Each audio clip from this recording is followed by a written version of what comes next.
जब्त किए हैं। खबर कटनी से है, जहां 10 दिन बाद भी अर्चना का सुराग हाथ नहीं लग पाया है।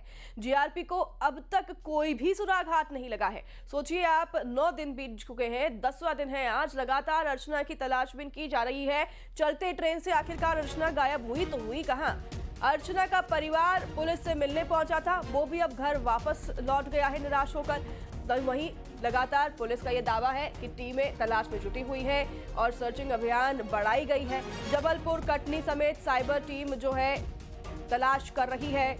अनेक टीमें तलाश कर रही हैं, फिर वो रेलवे ट्रैक हो, रिवर फ्रंट हो, नदियों में हो, जंगलों में हो, जो ट्रेन के सफर में जितने भी स्थान और स्टॉपेज आए वहां पर भी तलाश भी लगातार की जा रही है। लेकिन अभी तक किसी भी तरह का कोई सुराग पुलिस के हाथ नहीं लगा है। अभी तो वो 7 तारीख की बात है और 7 तारीख से अभी लगभग मेरे अनुमान से 10 दिन तो हो ही रहे हैं।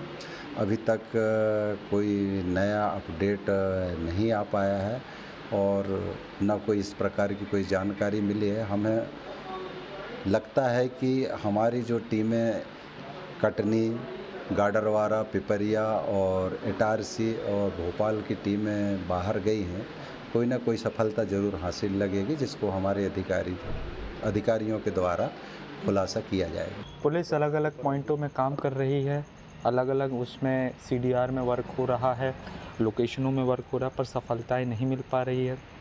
जो भी सफलताएं मिलती है हम आपको बताएंगे। सोशल मीडिया इतना एक्टिव है कि खुद ही अपडेट होगा। क्या हुआ था अर्चना के साथ? अर्चना 2 दिन पहले, राखी के पहले आ रही थी। नर्मदा एक्सप्रेस से इंदौर से आई है, पर उस करीब 10:15 बजे तक अपनी मदर से उसकी बात हुई है। उसके बाद फ़ोन लगातार निरंतर स्विच ऑफ आ रहा है। आज दिनांक तक उसका कोई पता नहीं है, कोई सफलता हमें मिल नहीं रही है। हम लगातार अपनी कोशिश कर रहे हैं अपनी बहन को ढूंढने के लिए।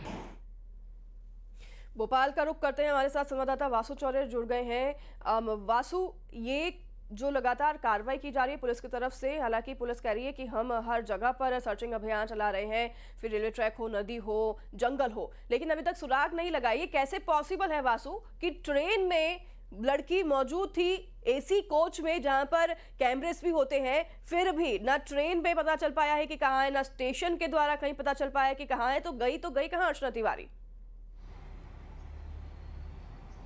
बिल्कुल, देखिए यही सबसे बड़ा रहस्य बना हुआ है कि बीते 10 दिन से एक छात्रा लापता है और उसका किसी को कोई सुराग नहीं मिल पा रहा है। वो भी इंदौर से कटनी की तरफ ट्रैवल कर रही थी, नर्मदा एक्सप्रेस से ट्रैवल कर रही थी और भोपाल में उसकी आखिरी लोकेशन ट्रेस हुई। ये बार बार जानकारी निकल कर सामने आ रही है, क्योंकि 10:15 बजे तक जब ट्रेन का भोपाल पहुँचने का समय होता है, उस तक वो अपनी माँ के साथ कॉन्टैक्ट में थी, उनसे बातचीत कर रही थी, पर उसके बाद से लगातार उनका मोबाइल बंद है और उनकी कोई लोकेशन भी जो है वो नहीं मिल पा रही है। पुलिस अपनी तरफ से पूरी कोशिश कर रही है, जीआरपी पूरी कोशिश कर रही है, साइबर की टीम्स को इसमें लगा दिया गया है।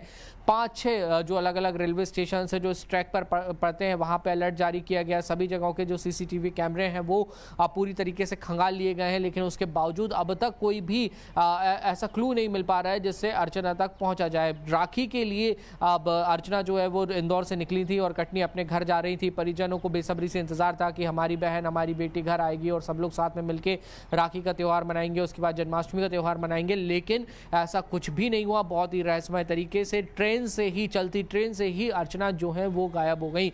अब पुलिस की ओर से दावा ये किया जा रहा है कि दिल्ली और मुंबई के रेलवे स्टेशन तक अलर्ट कर दिया गया है, जहां भी अर्चना के जाने की संभावना है।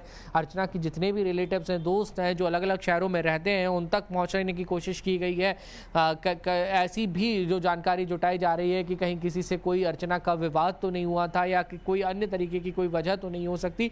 हर पहलू पर पुलिस जो है वो गंभीरता के साथ काम कर रही है। उम्मीद यही की जा सकती है, प्रार्थना यही की जा सकती है कि अर्चना जहां भी हो सुरक्षित हो और जल्द से जल्द अपने परिवार के पास लौट कर आ जाए। जी बिल्कुल वासु, यही सब उम्मीद करते हैं, लेकिन कितना बड़ा निशान या सवाली निशान यहाँ खड़ा होता है कि ट्रेन से गायब हो गई है लड़की और सीसीटीवी कैमरों में भी कोई भी अता पता नहीं लग पा रहा है। बहुत धन्यवाद आपका तमाम जानकारी साझा करने के लिए वासु। तो ग्वालियर किले